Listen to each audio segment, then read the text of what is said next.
কবিতা প্ৰেমৰ অনুভূতি পাঠ কৰিছে প্ৰাঞ্জল শইকীয়াই। প্ৰেম এক স্বৰ্গীয় অনুভূতি।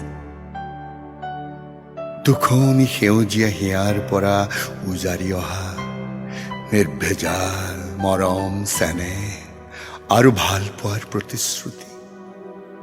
প্ৰেম হ'ল এটা জীয়া গান, আত্মাৰ পৰা নিগৰি অহা অন্ধকাৰ নিশাত জোনাক সিঁচা।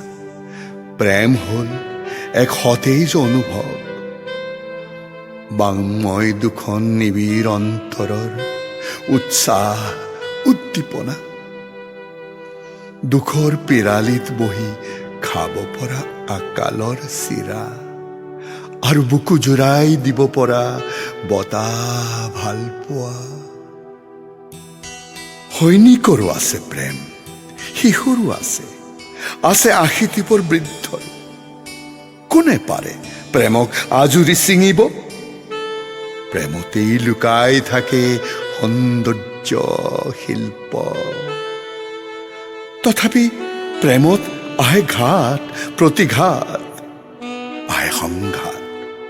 সংঘাতে আনে সংযম, সংযমেই শক্তি আৰু কৰি তোলে প্ৰেমক সুধা সঞ্জীৱনী।